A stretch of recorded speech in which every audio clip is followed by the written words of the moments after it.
Olá, gente linda! Vamos tomar um café com o nosso Deus Pai hoje? Muito bom! Hoje nós estamos no dia 17 de agosto e o texto diz: o Senhor ouve você.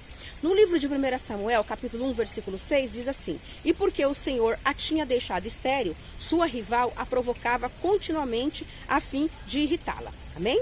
E o autor vai nos dizer o seguinte sobre esse texto: quem nunca olhou para alguém e pensou: meu Deus, eu queria só 10% do que essa pessoa tem?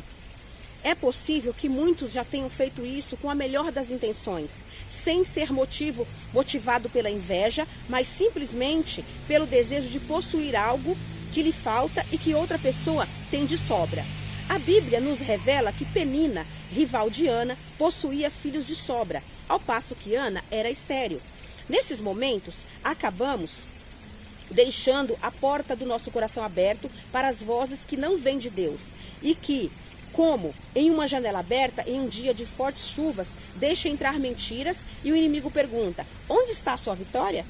Então ele planta no coração a mentira de que jamais conseguiremos e que não somos capazes de alcançar o milagre que tanto almejamos, né? Com a dúvida brotando em nosso coração, somos impulsionados a crer que as coisas só dão certo para as outras pessoas e que estamos fadados ao fracasso e à infelicidade. Mas esteja firme. Amém? Ana estava sendo afrontada, mas isso não abalou sua fé, pois ela ousou acreditar, mesmo quando era humilhada. A fé resiliente e firme de Ana fez com que ela pudesse provar o milagre de Deus. Olha que bênção, né? Trazendo ao mundo o profeta que pavimentaria o caminho para a monarquia do povo de Deus. Então, assim, Deus abençoou a Ana, né? Tirou dela a esterilidade e abençoou a Ana com o primeiro filho, que foi o profeta Samuel, que foi o maior profeta da Bíblia Sagrada, né? Que foi ele que Deus usou para ungir a Davi, que foi o maior rei de Israel, né? E assim, ajudar o povo, né? Durante aquela época. Em nome de Jesus, né? E ele diz mais, olha, Ana sendo afrontada, isso não abalou a sua fé, pois ela ousou acreditar mesmo quando era humilhada, e a sua fé resiliente fez Ana, porque Ana pudesse provar o milagre de Deus, trazendo ao mundo o profeta que pavimentaria o caminho para a monarquia do povo de Deus. Então entenda que, por mais que você seja pequeno no meio dos gigantes, olha só, ou tenha pouco ao lado dos que têm muito, o Senhor ouve as suas preces, Ele ouve as suas preces. Conhece o seu coração, está disposto a trazer o milagre à sua vida. Portanto, continue crendo. Creia que Deus tem melhor para você. Uma frase do autor diz assim: não desça no nível de pessoas que não acreditam no que Deus já te mostrou. Devocional 230, leitura bíblica Provérbios 8 e palavra-chave crê. Creia que Deus tem o melhor para você. Deus tem o melhor para você, tem o melhor para sua família. Basta você crer e confiar no Deus Todo-Poderoso, porque Ele não nos abandona. Quando nós tomamos o nosso Deus como nosso Deus Pai Todo-Poderoso, o Deus que nos criou, que tem o melhor para a nossa vida, quando nós confessamos Jesus como Senhor e Salvador da nossa vida, aprendemos com Ele todos os ensinamentos que Ele trouxe no Novo Testamento, quando nós ali recebemos o Espírito Santo de Deus na nossa vida para nos guiar a toda a verdade, nós não devemos temer nada, não devemos temer mal nenhum, porque Deus, Ele tem infinitamente mais para manifestar na minha vida e na sua, e toda a promessa que Ele nos fez, Ele nos fará, Ele nos dará a vitória. Como Ana, que a Ana, ela era casada, eles tinham um marido, né? Eucana. A Ana era esposa de Eucana e Penina também, que naquela época era permitido o homem ter 2 mulheres ou mais se ele tivesse condições de sustentar. Aí Penina tinha vários filhos e Ana não tinha, então ela ficava tirando sarro da Ana. Aí Ana, ao invés da Ana ficar em casa reclamando, ela ia pro templo orar.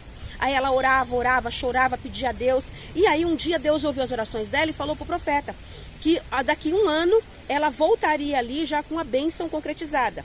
E Ana prometeu para Deus entregar o filho, o primeiro filho que ela tivesse, ela ia entregar para Deus. Então, quando ela teve o filho, passou o tempo da amamentação, ela voltou lá no templo e entregou o filho dela, Samuel, para o profeta Eli, para ficar com Eli na casa do Senhor, para ele servir ao Senhor. Tanto que Samuel foi chamado por Deus para ser um profeta daquela nação, naquela época, né? E Samuel fez muitas coisas para Deus, né? Ele trabalhou muito para Deus.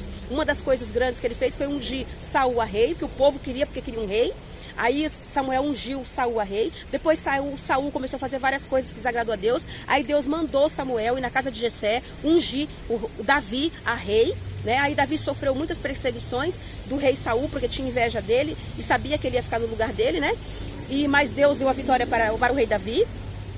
E ele foi o rei de Israel, juntamente ali sendo ajudado e abençoado pelo profeta Samuel, né? Que fazia toda a vontade de Deus e ajudava Davi, né, nas coisas que ele tinha que fazer.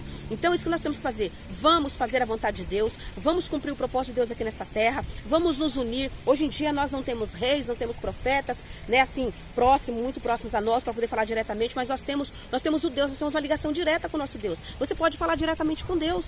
Você não precisa de intermediários. Lógico, a gente pode ter uma comunidade da igreja, lógico, pode ir para a igreja, nós temos nossos pastores, na igreja às vezes tem bispo, tem apóstolo, tem evangelista, tem missionário, tem as pessoas que Deus colocou ali. Nós podemos pedir conselhos para eles, orientação para eles, sim, mas você pode também pedir orientação para Deus diretamente com ele. Você pode orar com a sua Bíblia, pedir orientação para Deus. Se você tem alguma dúvida, aí você vai, pede para o seu pastor, para a sua pastora, orar com você, para vocês orarem juntos e ver o que Deus tem ali. Pede para Deus confirmar 2, 3 vezes, para ver se realmente, se for uma decisão muito importante, muito difícil, que vai movimentar a vida da família inteira, faça isso. Peça conselhos também para os seus pastores, para os seus bispos, para as pessoas ali da sua igreja, né, os anciãos da sua igreja.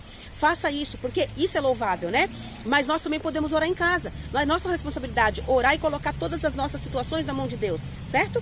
E se precisar de confirmação, a gente pede mais pessoas para estar orando ali junto com a gente, porque a comunidade da igreja é para isso, é para um ajudar os outros, né? Um carregar a carga uns dos outros, né? E servimos a Deus em unidade, né, para agradar o nosso Deus. E em casa, vamos nos juntar ali, nosso cônjuge, nossos filhos, vamos orar, vamos colocar nas mãos de Deus os projetos que a gente tem, os sonhos que a gente tem, aquilo que a gente quer realizar, para Deus confirmar se é aquilo que Ele quer para a nossa vida também, né? Para a gente fazer as coisas certas, principalmente, você quer mudar de estado, você quer mudar de país, você quer mudar de cidade, peça para Deus, vamos orar junto, a família junto, vamos orar. É isso que Deus quer que nós façamos? É isso que Deus tem para a nossa vida? É o propósito de Deus para a nossa vida? Vamos fazer isso? Então vamos orar para Deus confirmar e a gente fazer, porque quando a gente mudar, para as coisas darem tudo certo, tem que ser vontade de Deus, para tudo dar certo, para tudo fluir, tudo vai fluir, se for de Deus, amém? E isso para várias coisas na sua vida, para você ter mudar de profissão, para você estudar alguma coisa que você tem um dom ali, para você montar um negócio, para você na criação dos seus filhos, na direção, né, que você tem na vida espiritual, no propósito que Deus tem para sua vida. Nós temos que orar e pedir para Deus, Deus, me ajuda, é isso que eu tenho que fazer. O que você quer que eu faça? Você quer que eu pregue? Você quer que eu louve? Você quer que eu ajude na igreja? Você quer que eu ajude na comunidade onde eu moro? O que é para eu fazer? Vamos pedir a Deus, que Deus vai nos dar a direção, Ele vai nos abençoar e Ele vai nos dar direção. E nós temos que ser ali todos os dias, orar em família, para a gente poder ser bem sucedido em tudo aquilo que a gente for fazer. E principalmente agradar o nosso Deus. Que Deus vai manifestar a bênção na nossa vida e nós teremos tudo aquilo que nós precisamos na nossa vida. Toda a provisão para todas as áreas da nossa vida. Em nome de Jesus. Creia e confie que Deus possa abençoar a minha vida e a sua vida, abençoar a minha família e a sua família, e que nós tenhamos infinitamente mais de Deus na nossa vida. Amém?